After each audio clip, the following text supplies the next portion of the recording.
Satu gitu. Oke, selamat pagi semuanya. Perkenalkan, nama saya Stephen Christian. Jadi hari ini saya akan sharing tentang pengalaman saya selama berkuliah di NTU sebagai PhD student. Sebelum saya mulai mungkin ada beberapa disclaimer dulu ya, biar nggak kaget. Karena pertama-tama saya baru selesai PowerPoint ini tadi pagi. Jadi kalau ada memang kurang-kurang atau kesalahan tolong dimaklumi gitu ya. Kemudian yang kedua, saya di NTU ini baru 10 bulan. Jadi mungkin informasi yang diberikan ya semoga bisa mengcover semuanya lah ya. Cuma kalau memang nanti ada tambahan boleh langsung tanya-tanya aja gitu ya. Oke, mungkin langsung saya mulai aja ya biar nggak lama.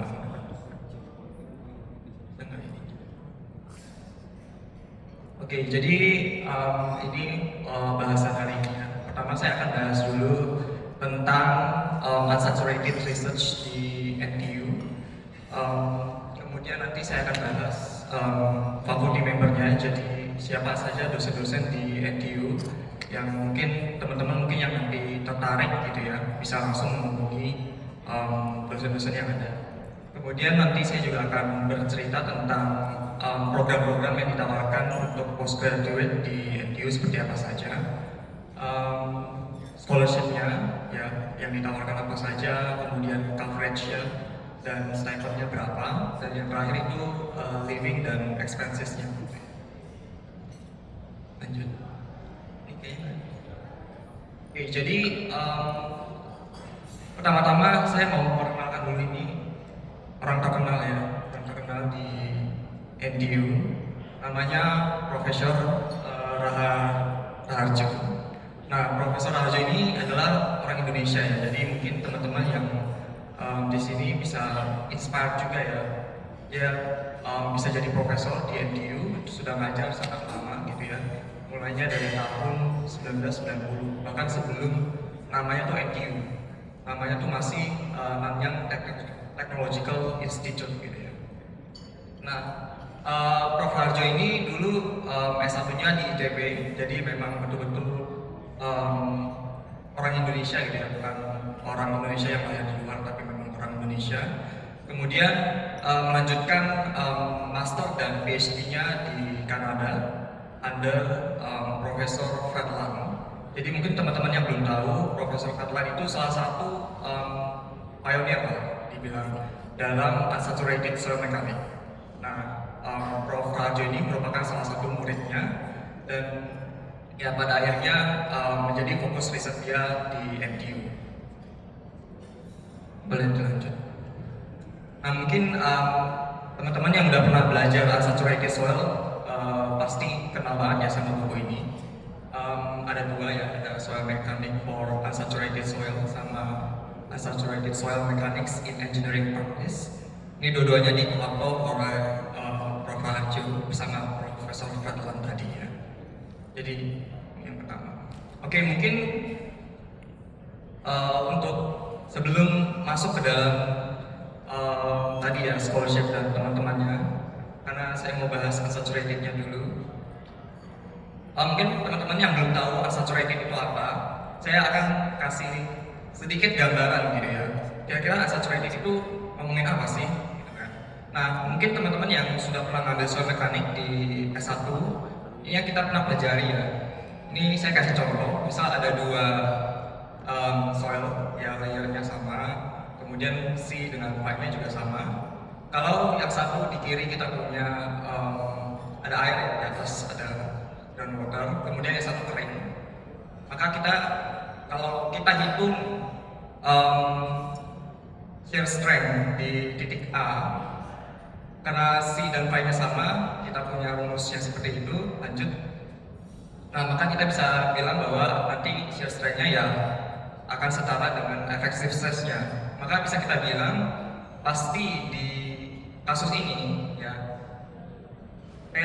shear strength di titik A itu pasti lebih kecil karena dia ada airnya, jadi pasti effective stress-nya lebih kecil gitu kan. Nah, maka bisa kita simpulkan di sini di dalam kasus ini ya, air itu memperlemah, bisa dibilang memperlemah tanah kita gitu ya. Lanjut. Jadi ini konklusinya. Jadi tanah tambah air sama dengan bed. Gitu ya. Bed. Ini konklusi kita dari Asia tadi gitu ya. Oke, kita lanjut. Nah, ini saya kasih contoh ya. Jadi kan berarti dalam case tadi harusnya dry sand atau tanah dalam kondisi kering itu harusnya paling kuat gitu kan. Nah, kita lihat seberapa kuat sih tanah di kondisi kering. Nah, kalau kita lihat dari video ini gitu ya, tanah kering itu hanya bisa mempertahankan sebesar bisa dibilang ya dari friction angle-nya dia gitu ya, yang bisa kita sebut dengan angle of repose, atau yang pokoknya dia hanya bisa menahan dengan angle tertentu gitu ya. Nggak apa, ini lanjut aja.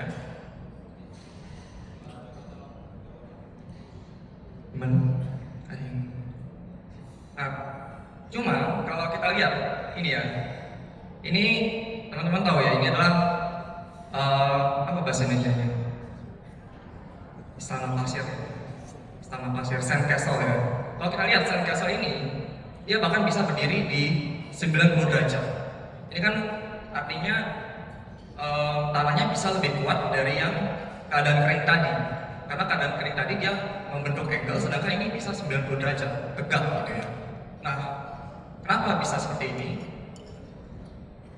Nah, kalau di sand castle itu kan pasti kita tambahin air kan.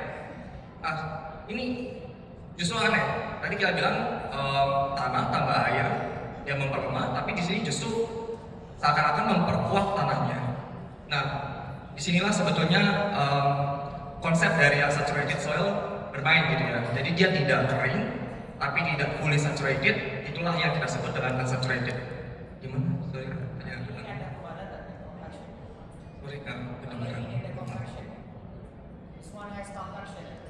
compaction. Oh ya. Ya, I mean compaction juga salah satu konsep dari unsaturated juga sih. Ya maksud, jadi intinya unsaturated ya, kita kan tahu saturation dari 0 sampai 100. 0 ya kering, 100 fully saturated, ya unsaturated ya di antaranya gitu ya. Nah, kenapa sih bisa seperti itu? Ini konsep dasarnya aja. Jadi karena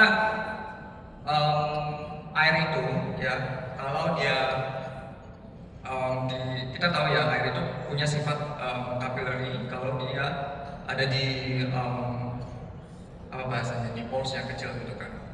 Kemudian kalau airnya itu masih ada phase antara air, udara dengan tanahnya, maka dia airnya itu akan membentuk namanya meniskus ya, dimana nanti meniskusnya ini bisa memberikan tension sehingga kalau di fully saturated itu airnya justru kayak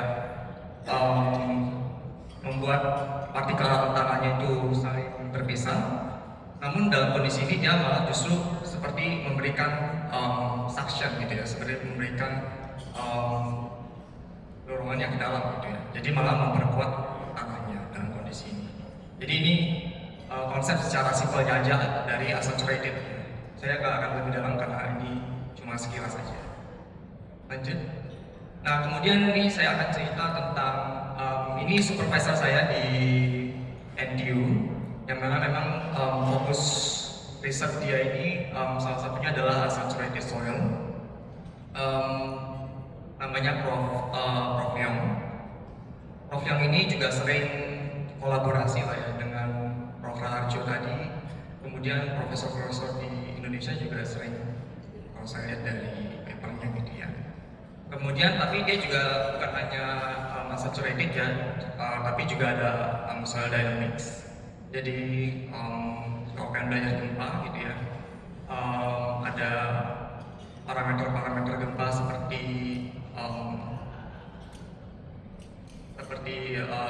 shear wave, kemudian shear modulus dan teman-temannya gitu ya. Kemudian field and laboratory test, foundation engineering dan numerical modeling. Nah untuk saat ini project-project yang dibawa sama Prof. Leong itu ada banyak ya, ada cukup banyak. Yang pertama ada Dynamic Properties of Singapore Soils, jadi properti dynamic dari tanah-tanah di Singapura ya. Saya sempat juga ngetes namanya Bendel Around Test untuk mendapat kecepatan gelombang shear wave dan juga primary wave dari tanah. Kemudian juga instrumentasi, mungkin ini yang nanti saya akan riset lebih dalamnya di bagian sini ya. Untuk study dari rainfall induced slopes. Kemudian yang ketiga juga soil improvement untuk stability, tree stability dan tree root system. Yang keempat adalah slope repair, dan yang kelima ada development of specialized container technology untuk menumbuhkan pohon di Singapura ya. Karena sebetulnya concern di Singapura adalah karena di Singapura itu spesiesnya sangat limited gitu ya, sehingga di sana sangat tertarik untuk bagaimana kita bisa plant trees di constrained spaces, jadi di tempat-tempat yang terbatas gitu ya. Namun tetap memperhitungkan apakah dari pohonnya sendiri itu bisa tetap stabil di kondisi-kondisi seperti itu. Ya. Cuman untuk proyek ini saya pribadi masih belum pegang atau masih belum terlibat gitu di dalamnya ya, karena masih awal juga. Tapi ini kemungkinan yang ke depan saya akan lebih fokusnya. Lanjut. Nah ini untuk work saya. Jadi sebetulnya untuk di tahun pertama di NTU ini kebanyakan tidak difokuskan untuk riset terlebih dahulu karena kita masih ada coursework. Namun ada dikasih biasa tugas-tugas pendahuluan gitu ya, untuk kita belajar, kemudian untuk kita melatih diri kita lah untuk bisa riset seperti apa gitu ya. Nah, untuk kronologis ini yang saya lakukan adalah sebenarnya ini cukup simpel secara konsep ya. Jadi background utamanya adalah kalau kita punya satu area ya dengan misal kayak mountainous area yang banyak sekali slope-nya, dimana problem dari area yang luas seperti ini adalah kita cukup sulit ya untuk menganalisis slope-nya satu persatu karena area yang cukup besar gitu kan.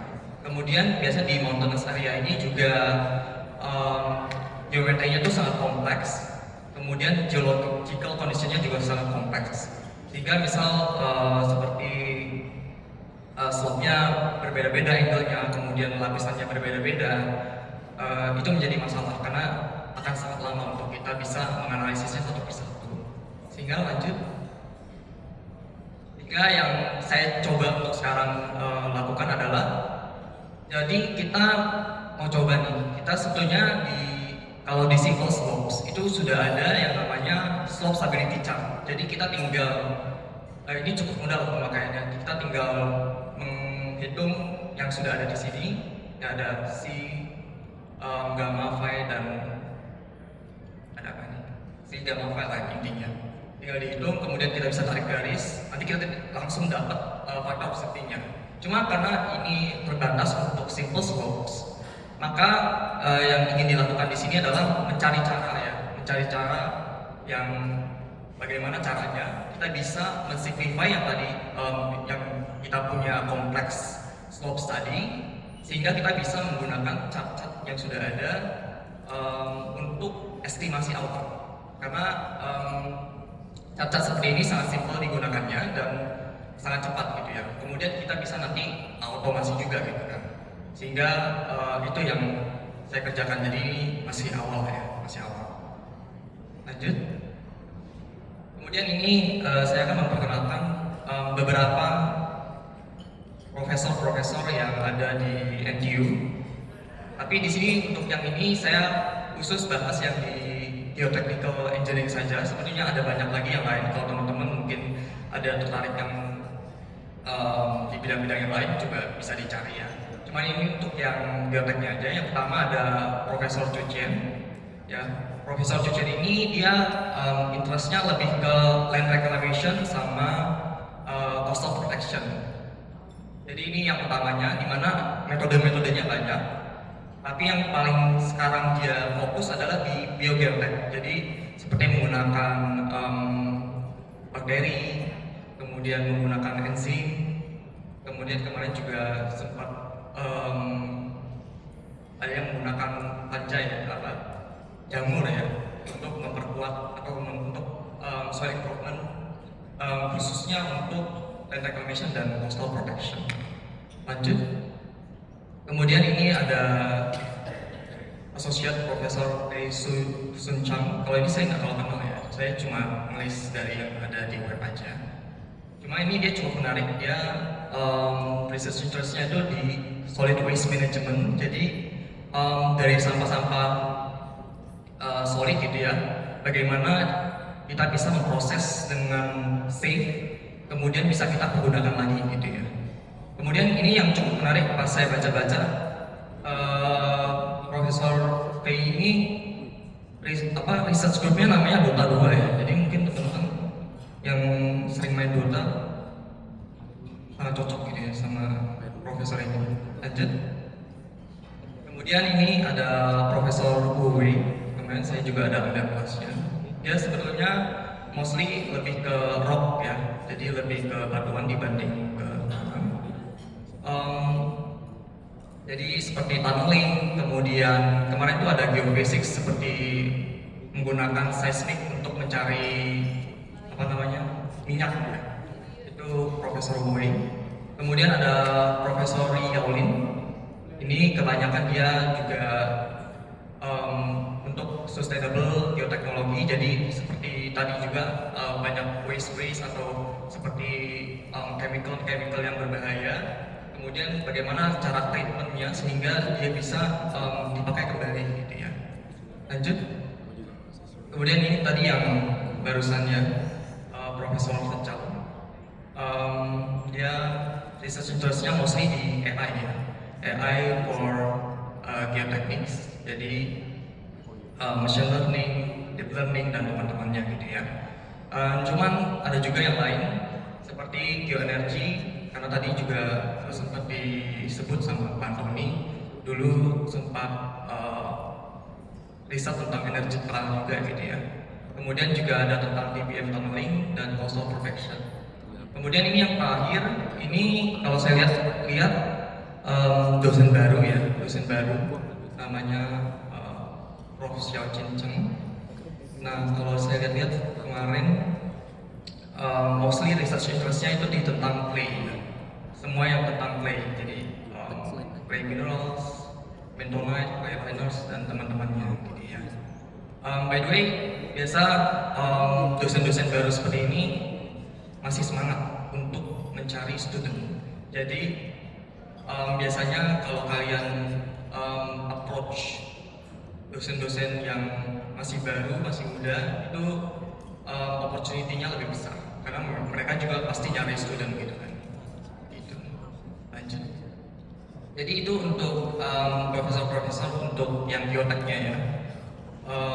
Kalau kemarin saya lihat cukup banyak profesor-profesor baru gitu ya. Nggak semuanya di biotek. Cuma itu artinya berarti banyak opportunity lah untuk student-student baru bisa diterima gitu ya. Oke, saya lanjut. Ini untuk program dari postgrad di NTU ya. Jadi saya akan bahas juga tentang master program. Mungkin teman-temannya ada yang tertarik juga, sama yang tentunya di PhD ya. Jadi untuk master programnya sebenarnya dibagi dua. Jadi sebetulnya bisa kita secara coursework. Coursework itu berarti kita cuma ngambil mata kuliah, tidak ada tesis, langsung lulus gitu ya. Jadi yang penting ya nilai kalian sudah memenuhi syarat, ya lulus gitu ya. Kemudian juga bisa secara research ya, secara research. Jadi tetap ada tesisnya, tetap ada courseworknya juga. Itu pembagiannya. Kemudian untuk yang PhD sendiri itu ada yang full time dan semuanya sih ada yang full time, ada yang part time ya. Kalau saya lihat memang karena di engineering, terutama di civil engineering itu banyak yang bekerja sambil kuliah, sehingga banyak juga yang mahasiswa-mahasiswa yang part time gitu ya. Nanti saya akan mungkin lebih detailnya seperti apa. Nah, untuk intake ini bisa diperhatikan ya. Jadi di NTU itu ada 2 intake. Jadi ada intake Januari dan intake Agustus. Nah, untuk ini pembukaan untuk periode aplikasinya ya. Cuma kalau dilihat-lihat sebetulnya bisa dibilang tidak pasti gitu ya, karena kayak misal contoh yang doctoral study PhD, dia ditulisnya kan untuk Agustus intake harusnya dari 1 Oktober sampai 31 Januari. Cuma untuk yang tahun ini bukanya kemarin baru November gitu ya. Jadi memang ini indikatif aja, tapi biasa di rentang waktu ini gitu ya. Terus teman-teman yang mungkin mau lihat untuk jelasan lebih lanjutnya bisa di scan aja di barcode-nya. Lanjut. Nah, ini untuk requirements untuk pendaftarannya gitu ya. Nah, untuk yang by coursework itu dia requirements-nya itu lebih mudah ya. Pertama tentu ya good bachelor degree in engineering. Kemudian untuk English proficiency-nya dia minta IELTS-nya itu di 6. Kemudian di TOEFL-nya itu bisa yang paper atau yang CPT atau yang IPT itu ya nilainya. Kemudian untuk yang master by coursework ini tidak dibutuhkan nilai GRE ataupun GMAT. Kemudian untuk yang research, yang master by research dan PhD itu requirement-nya kurang lebih sama ya, kurang lebih sama. Nah, yang pertama bachelor degree dan atau master degree, tentu ini untuk PhD-nya. Jadi untuk PhD di Singapura sendiri tidak perlu harus ada masternya, seperti saya pribadi dari S1 langsung S3, jadi itu bisa gitu ya, memang diperbolehkan di sana. Kemudian yang perlu dicatat di sini nantinya transkrip nilai dan ijazah kita itu perlu diverifikasi ya, perlu diverifikasi. Ada satu institusi yang sudah dipilih namanya RMI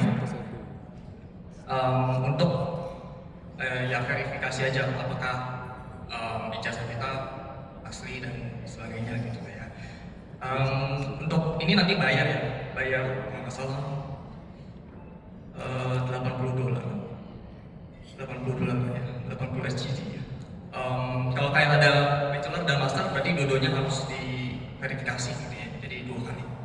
Kemudian untuk English proficiency-nya IELTS-nya lebih tinggi sedikit di 6,5. Kemudian untuk TOEFL-nya itu ya di 600 atau 100 ya. Nanti juga disuruh untuk menulis research proposal. Nah, research proposal ini sebetulnya kalian harus sesuaikan gitu ya, harus sesuaikan dengan dosen yang kalian apply nanti. Karena kan di dalam aplikasinya nanti kalian harus sudah memilih potential supervisor kalian, sehingga proposalnya nanti juga harus mengikuti research interest dari dosennya gitu ya, karena kalau enggak kemungkinan besar dosennya pasti akan menolak. Kemudian ada resume ya seperti biasa, CV gitu ya. Kemudian juga ada personal statement. Nah, kalau personal statement ini lebih ke bercerita aja sih, kayak pengalaman kalian seperti apa, misal pengalaman di risetnya, kemudian motivasi kalian untuk mengambil PhD seperti apa, kemudian rencana kalian seperti apa, itu biasa di personal statement gitu ya. Lanjut. Kemudian nantinya kalian juga butuh academic reference, di mana academic reference ini artinya kalian butuh apa bahasa Indonesia? Intinya kalian butuh rujukan dari dosen atau bisa dari bos kalian juga bisa gitu ya, untuk menunjukkan capabilities akademik dan juga karakter dari applicants gitu ya. Jadi nanti sistemnya kalian bisa cantumkan pada saat pendaftaran email dari reference-nya nanti gitu ya. Nah, perlu dicatat untuk academic reference ini emailnya itu harus email institusi. Jadi misal di BINUS itu @binus.ac.id dan teman-temannya gitu ya. Tidak boleh email-email yang pribadi gitu ya, seperti Gmail, Yahoo dan teman-temannya. Harus yang institusi. Kemudian di websitenya sendiri sih ditunjukkan harus ada GRE. Jadi GRE ini sebetulnya adalah tes ya. Tes terdiri dari 3 bagian, yaitu ada tes verbal. Verbal ini sebenarnya tes ya lebih ke bahasa Inggris saja. Kemudian kuantitatif, jadi ada matematikanya. Dan juga nanti ada analytical writing. Cuma kemarin sih waktu saya daftar ini di web ya, jadi saya tidak diperlukan untuk melampirkan GRE ini. Tapi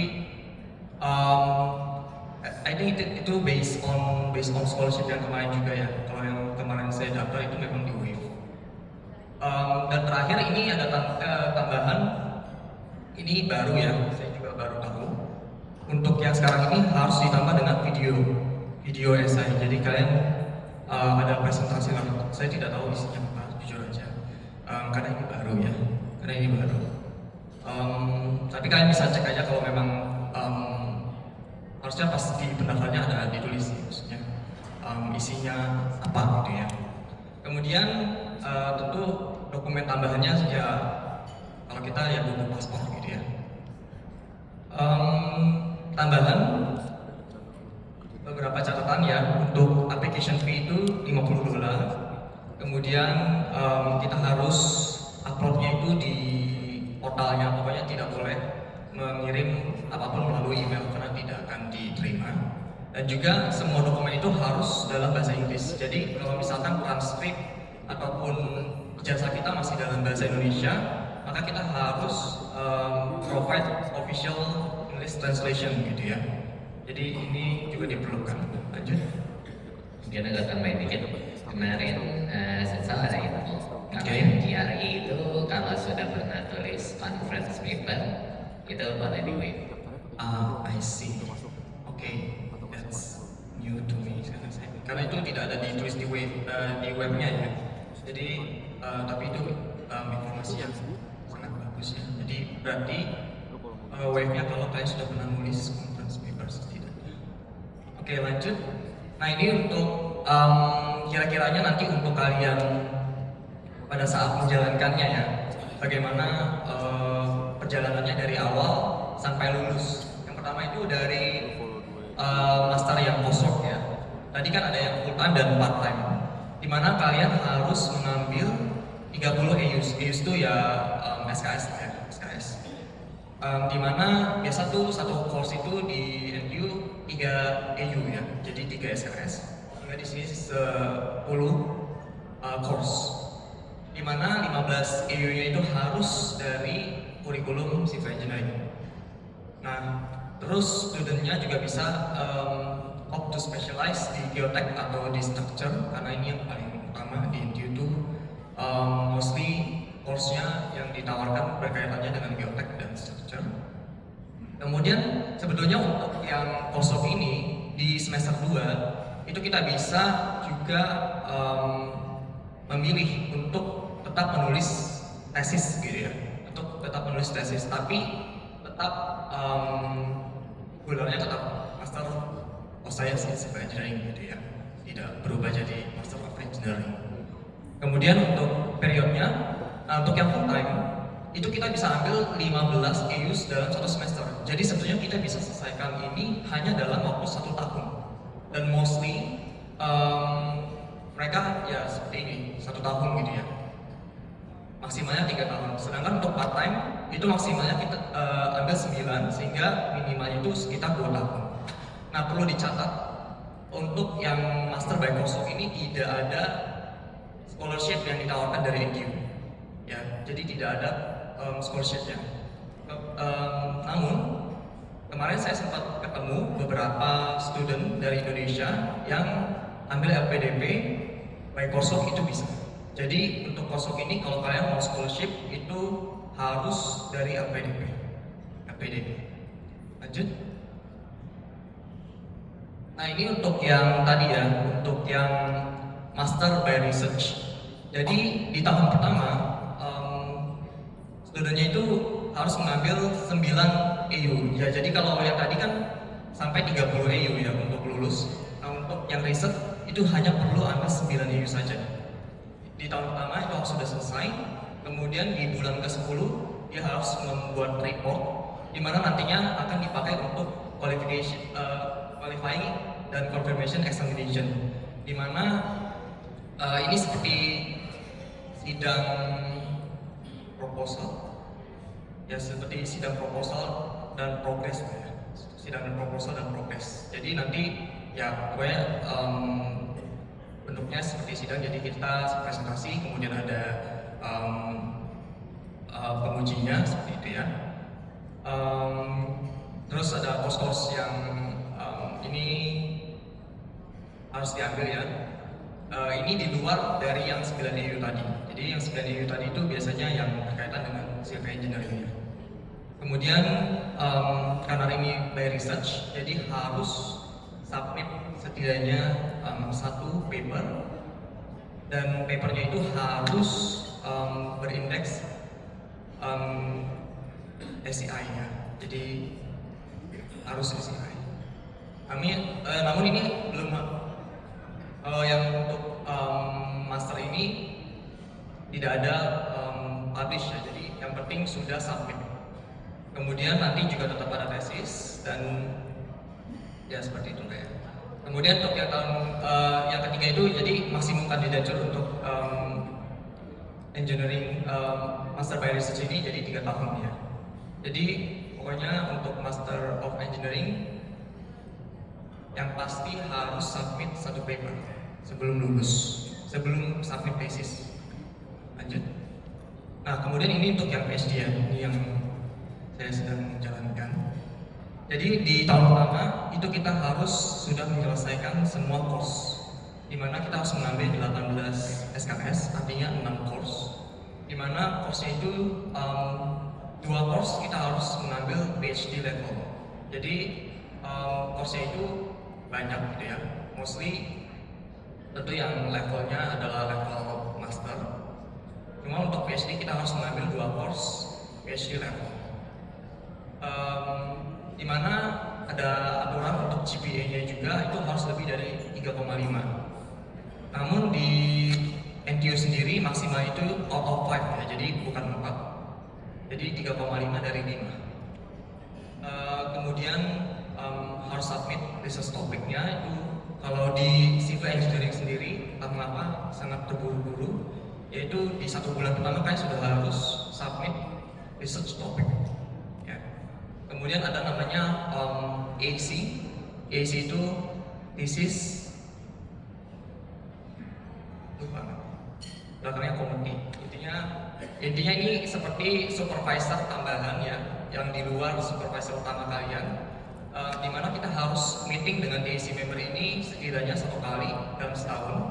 Dan by the way, Profesor Chow itu salah satu DAC saya. Kemudian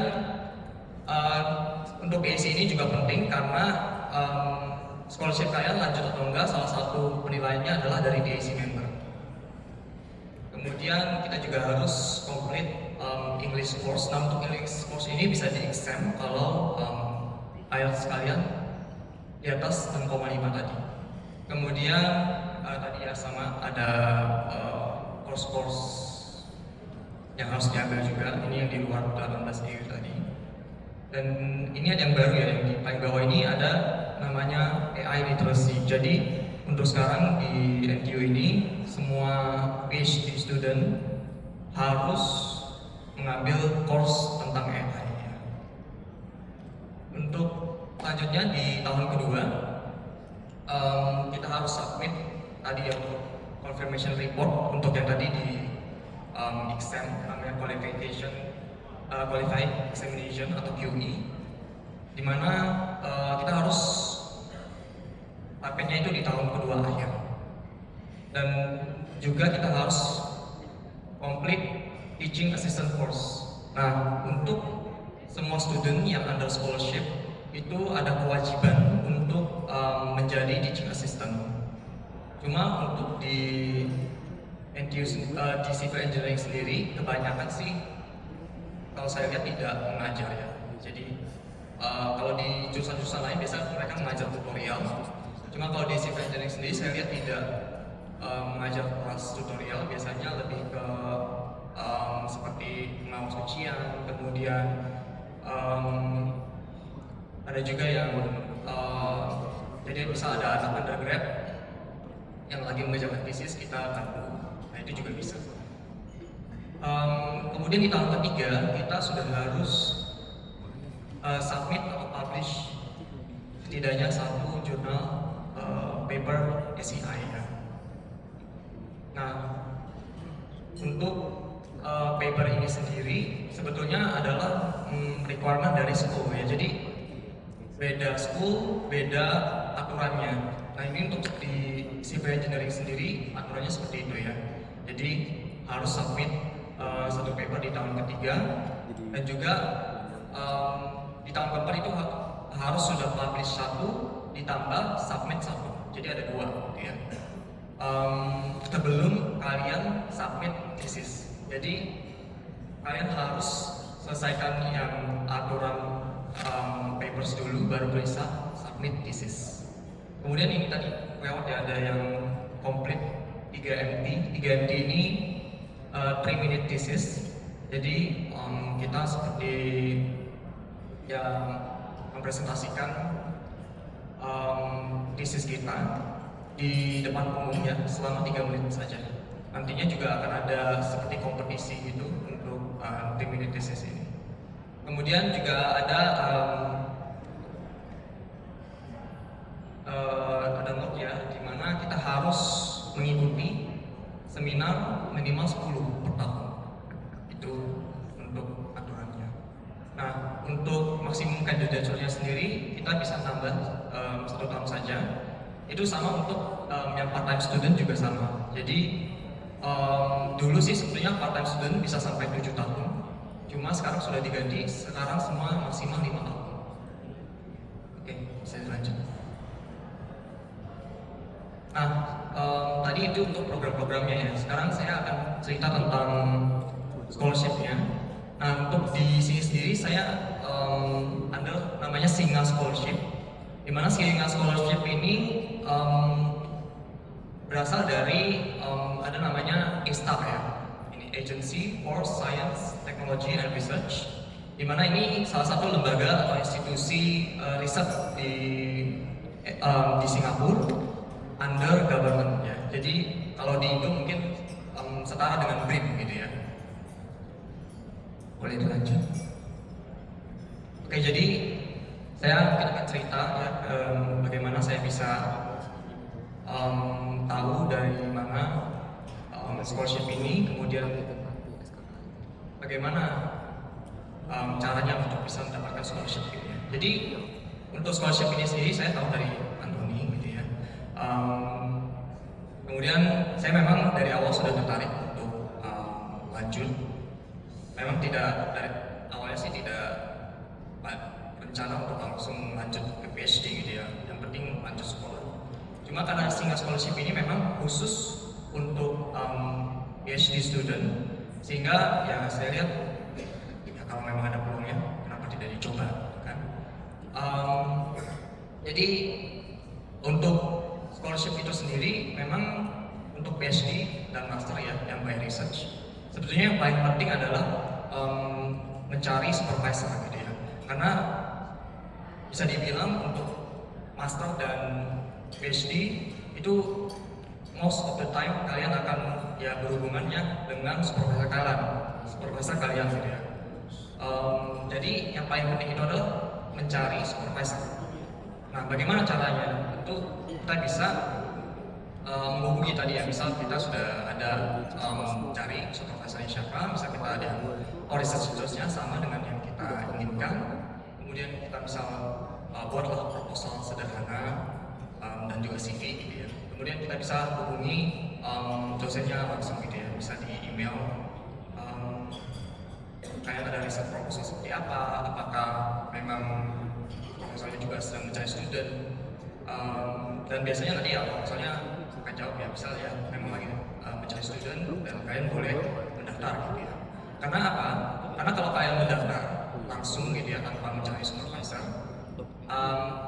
ada kemungkinan ditolak oleh supervisornya. Kenapa? Satu, karena memang mungkin misal research interestnya tidak sesuai, atau kedua ya memang slot dari student dia sudah full gitu ya. Jadi makanya ada lebih baiknya kita hubungi dari supervisornya terlebih dahulu sehingga kita sudah ada kejelasan di awal, baru kita daftar gitu ya, baru kita daftar. Kemudian untuk yang lain-lain lah, untuk yang ya misal apakah diterima atau enggak, yaitu ya saya bilang case by case lah ya, case by case. Untuk di kemarin sih untuk yang scholarship ini sendiri setelah administrasinya sudah diterima, itu akan ada interview dari pertama dari potential supervisornya sendiri. Jadi biasanya kita akan interview dengan sebenarnya bukan dengan potential supervisornya, tapi ada potential supervisor ditambah satu interviewer, di mana nanti potential supervisornya cuma nontonin kita interview, yang nanya interviewernya gitu ya. Biasanya interviewernya ini ya dari profesor yang lain juga. Jadi biasanya ditanya-tanya tentang ya motivasi kalian untuk melanjutkan studi seperti apa. Kemudian kemarin sih saya ditanya-tanya basic-basic soal mekanis juga gitu ya. Jadi mungkin teman-teman boleh dipersiapkan gitu ya kalau nanti mau mendaftar untuk belajar ulang-ulang gitu ya. Kemudian nanti setelah yang itu sudah oke, ada satu interview lagi, itu bersama dengan graduate college-nya dari NTU, di mana di graduate college ini untuk lebih ke konfirmasi aja sih, apakah riset kita memang sudah jelas arahnya kemana, lebih ke apakah benar-benar kita ada bayangan gitu, seenggaknya dari awal riset kita mau ke arah mana. Itu biasanya mereka sudah cukup oke untuk seperti itu gitu ya. Nah, karena interview dari graduate college ini biasa bukan dari civil engineering-nya justru, tapi dari memang sudah ada graduate admission-nya sendiri. Jadi memang mereka tanyanya bukan tentang spesifik dengan topik kalian, tetapi lebih ke apa rencana kalian, kemudian bagaimana kalian bisa approach topik yang kalian propose gitu ya, lebih ke arah sana. Nah, saya sendiri tidak bahas lebih lanjut tentang single scholarship ya, karena ada kabar buruk. Boleh dilanjut. Saya baru buka beberapa waktu lalu, ternyata sudah tutup. Jadi untuk single scholarship ini sepertinya mereka sudah tidak lanjutkan lagi. Jadi sudah tidak ada ini, sudah tidak menerima student lagi. Kalau tidak salah, setelah saya ada satu batch di semester selanjutnya, kemudian dia tutup. Cuma jangan berkecil hati ya, bisa kita lanjut lagi, karena masih ada beberapa scholarship yang lainnya yang bisa teman-teman coba juga. Lanjut. Nah, jadi di sini saya tunjukkan ya. Pertama tentunya dari LPDP ya. Dari LPDP, kalau saya lihat sendiri sih memang LPDP dengan NTU ini sudah banyak kerjasamanya. Jadi biasanya dia sudah ada program-program yang khusus untuk NTU itu sendiri. Cuma untuk apa ya detailnya untuk LPDP ini kalian bisa cari sendiri ya, karena saya baca wah itu panjang sekali gitu ya. Jadi saya tidak bisa jelaskan detail di sini. Cuma yang pasti yang tadi saya bilang ya, LPDP untuk postdoc itu boleh. Jadi ya itu mungkin yang teman-teman yang misal lagi kerja kemudian ingin melanjutkan studi yang cepat gitu ya, dan tidak memakan waktu, ya bisa ikut yang LPDP postdoc itu nanti, karena 1 tahun sudah selesai gitu ya. Kemudian ini yang mungkin saya akan bahas lebih detail ya. Nanti ada namanya NTU Research Scholarship, Nah ini untuk master dan PhD. Tapi untuk masternya master by research. Oke. Kemudian ada juga yang namanya Provost Graduate Award dan juga namanya President's Graduate Scholarship. Cuma perlu dicatat, kedua ini international students boleh, tapi preference-nya itu untuk Singapore citizen dan permanent resident. Saya pribadi sempat ketemu beberapa orang Indonesia yang diterima di Provost, ya. Jadi ya memang tergantung, masih memungkinkan, cuma cukup sedikit. Sejauh ini saya cuma ketemu 2 orang yang dapat Provost ini, ya. Jadi mungkin saya akan lebih detailnya di NTU Research Scholarship-nya. Lanjut. Jadi untuk NTU Research Scholarship ini boleh untuk lokal dan international students, hanya untuk full-time kandidat job. Tadi kan untuk yang PhD itu bisa dan PhD dan master kan bisa part-time, ya. Cuma untuk yang scholarship ini hanya untuk yang full-time. Kemudian, nah ini yang paling menarik, ya. Ini yang paling menarik. Coverage dan awards dari NTU RSS ini sendiri. Pertama, tuition fee, jadi semuanya itu ditanggung. Cuma kita tetap perlu bayar namanya miscellaneous fee. Ini isinya itu kalau nggak salah isinya itu adalah kita bayar asuransi sekitar $280 per semester. Nah ini stipendnya, ya, jadi bisa dibilang allowance sekalian lah selama di NTU ini. Dimana di Singapura sendiri secara umum itu bisa dibilang cukup oke lah, ya, untuk memberikan stipendnya. Dimana untuk PhD sendiri kita dapat $3.000 per month. Nah ini, tapi ini efektifnya untuk yang tahun depan, ya. Jadi untuk yang sekarang ini saya pribadi untuk yang tahun lalu itu dapatnya 2.700. Sehingga dia memang setiap academic year itu disesuaikan, ya, disesuaikan. Nah, untuk yang tahun depan itu sudah di angka $3.000 per bulan. Kemudian untuk yang master lebih di bawah sedikit, ya, $2.900 per bulan. Jadi ini mungkin yang paling wah, ya, paling wah, langsung berbinar-binar gitu, langsung semangat. Nah, untuk PhD sendiri tadi kan ada yang namanya QE, ya, qualifying examination, dimana sehabis kita QE itu nanti allowance ini bisa ditambah $500. Jadi dari 3.000 jadi 3.500. Cuma kembali, ya, itu tergantung apakah kalian progresnya oke atau enggak. Jadi subjektif, ya. Cuma sih kalau yang saya lihat mostly, ya, habis QE mereka tetap ditambah gitu, ya. Cuma biasanya QE ini ada yang telat juga. Jadi misal harusnya tadi di tahun kedua, misal dia mundur jadi di tahun ketiga dan seterusnya gitu, ya. Kemudian untuk research ini dia tidak ada bond, artinya kita tidak diharuskan bekerja di Singapura setelah kita menyelesaikan studi, di mana risetnya scholarshipnya ini dihitungnya itu sebenarnya per tahun. Jadi yang tadi saya bilang sebetulnya setiap tahun nanti akan dilihat lagi gitu, ya, untuk dievaluasi lagi apakah memang masih layak untuk dilanjutkan. Jadi dia per tahun gitu, ya. Makanya kita harus ketemu AAC members setiap tahun, karena AAC itu yang nanti akan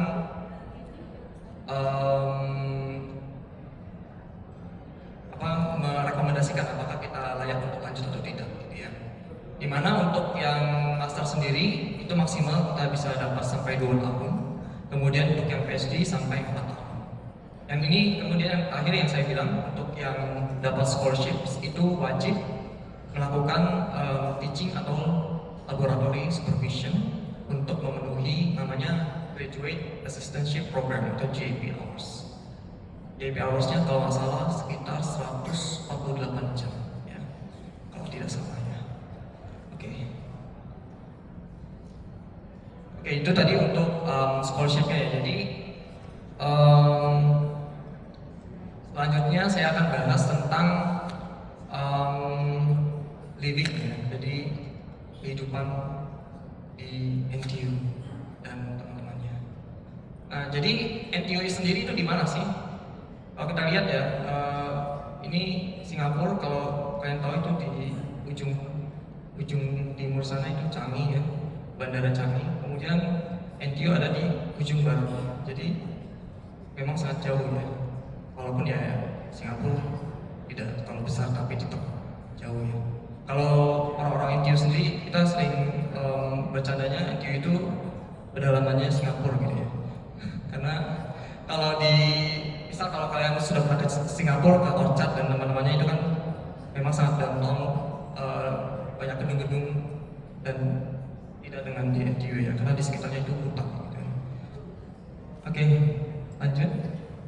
Kemudian bagaimana caranya untuk kita ke NTU? Ya ini perjalanan cukup panjang.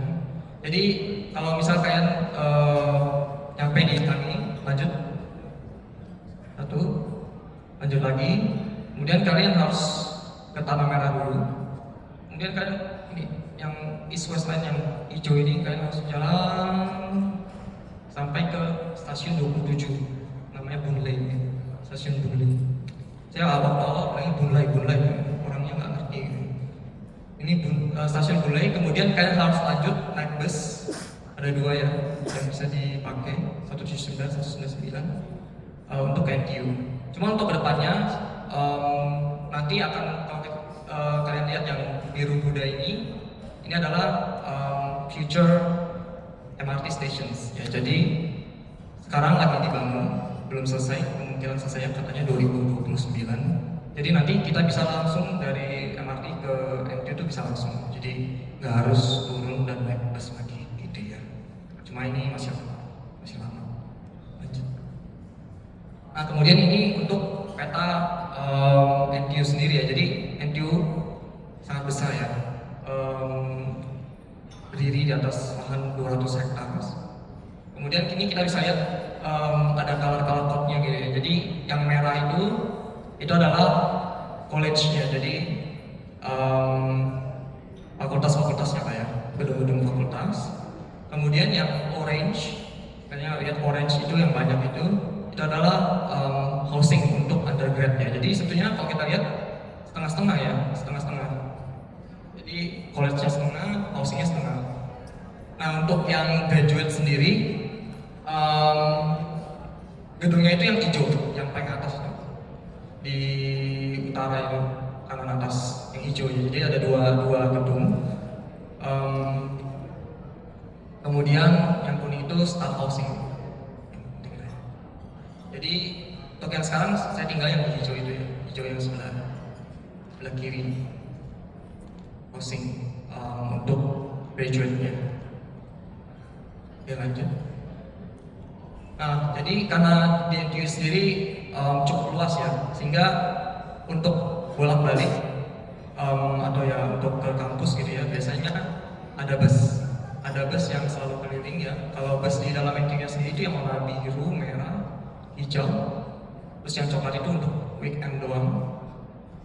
Jadi ini pokoknya keliling ke seluruh NTU lah ya. Jadi kita kalau ke mana-mana ya naik bus gitu ya. Untuk shuttle busnya ini gratis ya. Kemudian ada juga bus yang komersilnya yang tadi 179 dan 199 yang saya bilang ya. Jadi itu juga keliling-keliling di NTU-nya. Gitu. Lanjut. Nah kemudian ini untuk perkiraan expenses di Singapura ya. Pertama untuk makanan ini menurut saya sih sangat tergantung lah ya, tergantung kita makannya seberapa sering dan apakah kita sering makan di luar, itu sangat mempengaruhi. Karena kalau di dalam kampus sendiri makanannya ya cenderung lebih murah lah ya, cenderung lebih murah. Kalau saya pribadi kurang lebih sebulan itu di angka 450. Saya sih itu dengan anggapan ya berarti sehari $15. 3 kali makan berarti $5 setiap kali makan, cukup lah ya. Kemudian untuk living expenses ini yang mungkin apa ya, range-nya sangat jauh gitu ya. Itu yang paling murah sebetulnya tentu di hall di dalam kampusnya itu $600 $608 per bulan. Cuma dari yang saya dengar cerita, karena untuk dapat graduate hall itu cukup sulit ya, karena sangat terbatas kamarnya, sehingga biasanya kalau itu orang di luar ya, di luar, dan di luar itu yang paling mahal pernah saya dengar itu di 1.300 ya. Kemudian yang lain-lain lah. Cuma kalau dihitung-hitung sebetulnya kemungkinan besar sih pasti kurang dari yang kita dapatkan ya. Kecuali kalian harus semangat. Cuma yang harus dihati-hati, yang paling akhir ya, entertainment ini saya taruhnya lumayan sedikit. Cuma kalau kalian sering keluar, ini lanjutnya. Contohnya saya menjadi korban. Lanjut. ini saya ke Sentosa, naik Flying Fox kan, Flying Fox kan. Flying Fox, nggak nyampe 20 detik, $78. Tapi saya kurus sendiri ya, $78 berapa duit gitu kan. Ini senyum-senyum tapi dalam hati lanjut ya, jadi hati-hati ya, hati-hati entertainment ini. Lanjut. Nah ini untuk yang dormitory tadi ya, ini yang graduate hall 1. Kalian bisa lihat harganya pakai kanan aja ya, pakai kanan itu harga yang terbaru. Lanjut. Lanjut. Nah ini yang saya tinggal sekarang di graduate hall 2 ya, jadi dia tipenya itu ada yang single, ada yang double. Kalau ini ada yang apartemen juga, jadi tergantung lah ya, biasa double lebih paling murah. Kemudian ada AC juga, cuma untuk AC kalian harus bayar lagi. Ya kayak gitu lah. Lanjut. Kemudian ini ada fasiliti-fasiliti yang di sekitar kampus lah ya. Pertama ada health services. Ini saya juga baru baca ya, ternyata lagi ada pergantian. Tadinya dari Fullerton, terus ganti ke Langles, dan sementara dipindah. Tadinya ada gedung sendiri ya, ada gedung sendiri untuk kliniknya, kemudian dipindah ke auditorium untuk sementara. Lanjut. Kemudian di sana juga ada yang menarik ya, di sana ada traditional Chinese medicine. Jadi di Singapura sendiri cukup umum ya, ada traditional Chinese medicine, dan di NTU sendiri ada jurusannya ya, jurusan Chinese medicine ini. Dan kalian juga ada kliniknya di NTU ini. Saya belum pernah coba ya. Lanjut. Kemudian juga ada untuk sports, ada banyak lah ya. Ini kalian bisa booking gratis ya. Lengkap lah, lengkap. Saya biasa main badminton ya, badminton. Itu gratis ya. Cuma ngawur dengan mahasiswa yang lain gitu ya. Lanjut. Nah, kemudian ini untuk makanannya, ini secara umum lah ya, secara umum makanan, tipe-tipe makanannya ada ya bisa kalian baca sendiri lah ya. Untuk makanannya sendiri, ya mungkin yang sudah sering kalian dengar ya, makanan di Singapura tidak ada rasanya, dan itu benar. Cuma ya tergantung lah ya, tergantung tempat. Tapi mostly seperti itu. Yang pasti kalian harus bisa. Nah, untuk price-nya sendiri paling murah di dalam kampus itu 3,5 masih ada ya. Biasa masih lemak, masih dapat 3,5. Ini tapi sangat rare ya, ini rare. Biasa paling umum di angka $5 ke atas lah, $5 ke atas. Dan yang paling mahal itu $20. Kalau yang saya lihat di dalam kampus ini, di dalam kampus. Sekali lagi, kalau di luar itu biasa sudah di angka belasan. Tapi masih ada juga sih yang di bawah, tapi jarang. Lanjut. Nah untuk halal food di NTU juga cukup mudah ya carinya, udah banyak lah, ada banyak. Dan ada satu kantin yang khusus, bukan khusus sih maksudnya, ada satu kantin yang semua stolnya itu sertifikat halal ya, namanya Kota Cafe. Jadi memang pilihannya lebih terbatas tentu saja, cuma menurut saya sih cukup mudah untuk mencari makanan halal di sana. Kemudian lanjut, atau ya kalian bisa opsinya masak ya, masak di hall itu sendiri ada pantry-nya gitu, jadi kan bisa masak. Kemudian ini sendiri, ini hasil masakan saya ya, saya tunjukkan karena biasa sombong ya, saya nggak, biar ada gunanya bisa fotoin. Ya jadi kalian bisa masak lah intinya di di hall itu ada pentengnya. Lanjut. Nah ini sekitar skill saja ya. Ini iconic buildings di sekitar NTU. Mungkin kayaknya yang sudah saya lihat ini namanya The Hive. Dan lanjut aja cepet aja ya. Kemudian ini ada namanya tadinya namanya Gaya ya. Kemudian dia berubah jadi Wicoya Plaza.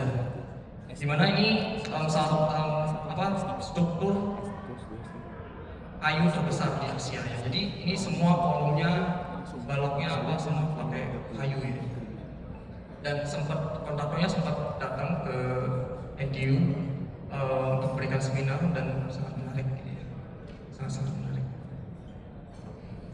Lanjut ini ada The Art ya, jadi ini learning hub gitu. Lanjut aja. Ada kelas juga biasa di situ juga banyak ada kelas tutorial room dan lain-lainnya. Kemudian ini ada bangunan gedung dari School of Art, Design and Media. Jadi di atapnya itu dia pakai rumput greeneries gitu ya. Lanjut. Kemudian yang terakhir yang saya ingin tunjukkan ini adalah namanya Yunnan Garden ya. Jadi setelah saya baca-baca di Wikipedia gitu ya, ternyata sebelum adanya NTU di tahun 1955 itu ada namanya Nanyang University, di mana ini adalah pusatnya. Jadi pusatnya Nanyang University sebelum Nanyang Technological Institute dan University itu ada. Jadi ini permulaan dari NTU itu di sini. Nah, oke.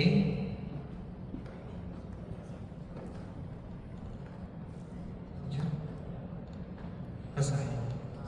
Terima kasih. Ya, terima kasih Steven.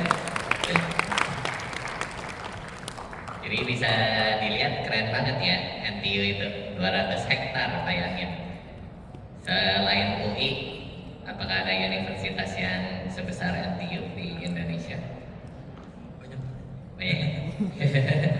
Nanti kita rencanakan bikin Universitas Garuda. Moga-moga kita bisa menyusul NTU ya. Coba ke halaman 42 yang gedung Pati ya. Penasaran aja ya. Ini kita bisa naik ke atas atap gedungnya kan? Itu di sebelahnya ada tangga. Sebelah sini ada tangganya. Oh. Itu bisa kelihatan tangganya bisa kita naik. Tapi di rumputnya sih nggak boleh. Oh, rumputnya nggak boleh. I see. Kirain bisa main perasaan ya di situ. Nah, terus itu tentunya yang paling opportunity bagus tadi scholarshipnya ya. Jadi bisa dibayangin dapat $3.000 setelah expenses itu bisa saving sekitar kalau rada boros mungkin 100-200. Kalau hemat banget bisa lebih dari $1.000 ya. Jadi kalian bayangin $1.000 10 jutaan itu udah savings loh, bukan gaji. Kalian kerja di Indonesia harus pengalaman berapa tahun baru bisa dapat savings 10 juta savings ya. So kalau kalian interested di research, NTU salah satunya opsi yang terbaik saya rasa. NTU itu top 10 di dunia secara ranking dan tentunya sangat dekat ya, sangat dekat. Jadi kalau dari Jakarta ke Singapura tidak sampai 2 jam dan biaya tiketnya itu biasa masih sekitar 1 jutaan ya, 1 jutaan one way. Jadi dari saving yang $1.000 itu ya kalian sebulan sekali pulang aja itu masih sangat mungkin ya. So you will not get homesick. Nah sekarang mumpung di sini ada Dr. Setsal sama Steven, kalian kalau mau nanya-nanya lebih lanjut untuk studi lanjut ya S2 atau S3 di NTU sangat welcome. Oke. Apakah ada pertanyaan dari audiens terkait risetnya atau NTU-nya sendiri? Kalau ada nggak perlu malu-malu ya. Mungkin siapa tahu nih diam-diam lagi nyari nih scholarshipnya gimana apply-nya ya. Oke. Ada pertanyaan nggak? Ada malu-malu ya? Pada ngitung GPA kan, wah GPA ku kurang kan? Atau lagi apa? Lagi booking IELTS minggu depan tes, ya dapat nilainya. Oke. Kalau tidak ada, kita beri tepuk tangan sekali lagi untuk Steven. Thank you atas presentasinya. Kita akan lanjut ke acara selanjutnya, yaitu kita akan membahas tentang bagaimana persiapan SKK kami. Jadi kalau kalian tidak tertarik untuk ambil postgraduate, mau jadi desain engineer, tentunya wajib butuh SKK ya. Nah, maka pay attention to talk yang selanjutnya dari Pak Ali. Pak Ali ada di sini.